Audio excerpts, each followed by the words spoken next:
Hi friends, welcome to our channel. ఈరోజు హిందీ సాహిత్యంలోని కొన్ని bits చూద్దాం.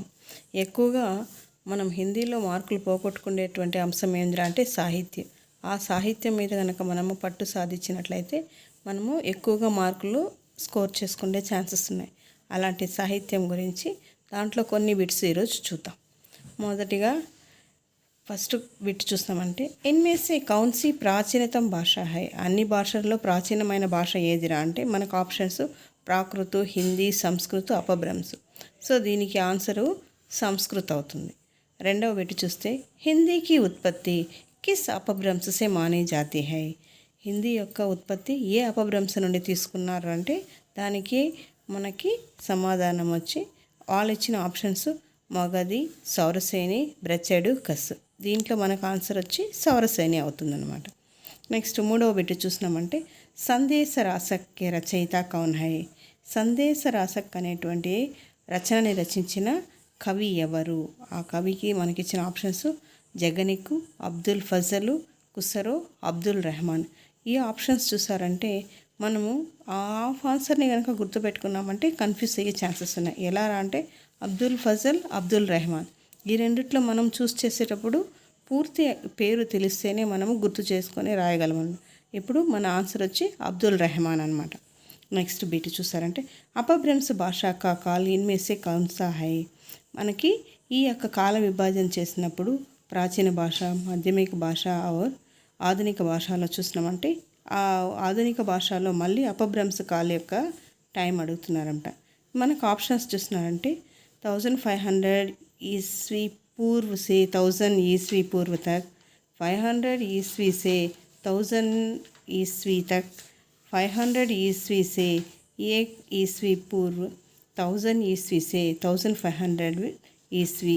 ఇక్కడ చూసారంటే 500 అంటే ఒట్టి నెంబర్లను మాత్రమే గుర్తుపెట్టుకుంటే చాలా తొందరగా మనము కన్ఫ్యూజ్ అయ్యి తప్పు ఆన్సర్స్ పెడతాము. దానివల్ల మార్కులు పోగొట్టుకుంటాం. ఒక్క మార్క్ అనేది, ఒక్క బిట్ అనేది మనకి ఎంత ఇంపార్టెంటో అది టెట్ కావచ్చు లేదా డిఎస్సి కావచ్చు మనకు తెలిసిన విషయమే. కాబట్టి మనం నేర్చుకునేటప్పుడు ఆ నెంబర్లతో పాటు ఈస్వీ పూర్వ లేదా ఈస్వీనా అనేది గుర్తుపెట్టుకోవాలంట. ఈ ఆన్సర్లో చూసినామంటే 500 ఈస్వీ సే 1000 ఈస్వీ తక్ అనేది మనకు ఆన్సర్ అవుతుంది అనమాట. నెక్స్ట్ బిట్ చూసినామంటే స్వామి దయానంద సరస్వతినే ఇన్సే కిస్కి స్థాపనకి.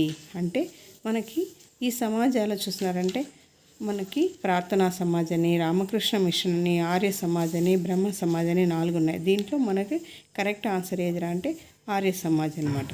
నెక్స్ట్ ఋగ్వేద్ మే కిస్ భాషా కా ప్రయోగ్ హువా. అంటే ఋగ్వేద బుక్లో మనం చూస్తామంటే ఉపయోగించినటువంటి భాష ఏదిరా అంటే పాలి, ప్రాకృత, వైదిక్ సంస్కృత, అవహట్. దీనిలో మన ఆన్సర్ వచ్చి వైదిక్ సంస్కృత. నెక్స్ట్ హంస్ జవహరి కే రచయిత కౌన్ హై.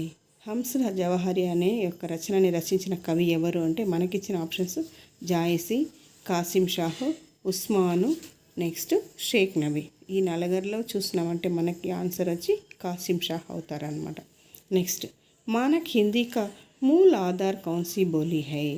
మన హిందీ యొక్క మూల ఆధారమైనటువంటి బోలీ ఏది అని చూసినామంటే మనకిచ్చిన ఆప్షన్స్ ఉర్దూ, కడీ బోలీ, బ్రజ్ భాష, హిందుస్థానీ. ఈ 4 ఆప్షన్స్లో మన యొక్క ఆన్సర్ ఏదిరా అంటే కడీ బోలీ అనమాట. నెక్స్ట్ కౌరవి కా దూసరా నామ్. ఇప్పుడు మీరు గమనించినారంటే కొన్నిసార్లు వేరే పేర్లు అడుగుతున్నారు, అంటే దూసరా నామ్ అని అడుగుతున్నారంట. అలా కౌరవి యొక్క దూసరా నామ్ అని అడిగినప్పుడు మనకిచ్చిన ఆప్షన్స్ హర్యానవి, మేవాతి, కడీ బోలీ, బుందేలి. ఈ 4 ఆప్షన్స్లో మన ఆన్సర్ వచ్చి కడీ బోలీ అవుతుందన్నమాట. చివరిగా పాలి కిస్ ధర్మకి భాష హే. మనకి ఈ పాలి అనేది ఏ ధర్మ వాళ్ళు ఎక్కువగా వాడినారు అని చూస్తున్నాం అంటే మనకిచ్చిన ఆప్షన్స్ జైన ధర్మం, బౌద్ధ ధర్మం, వైదిక్ ధర్మం, ఆర్ సిక్ ధర్మం. ఈ 4లో చూసినామంటే మన ఆన్సర్ వచ్చి బౌద్ధ ధర్మం అనమాట. Thank you friends. మీకు కనుక ఈ ఆప్షన్స్, ఈ యొక్క బిట్స్ నా యొక్క వీడియోలో తీసుకున్న కంటెంట్ మీకు నచ్చిందంటే జస్ట్ లైక్ చేయండి, సపోర్ట్ చేయండి. మీ యొక్క సబ్స్క్రిప్షన్స్ పెరగడం వల్ల నా యొక్క కంటెంట్ నేను ఇంకా పెంచుకుంటూ పోతాను. ఎక్కువ వీడియోస్ తీయడానికి నేను ప్రయత్నిస్తాను. Thank you.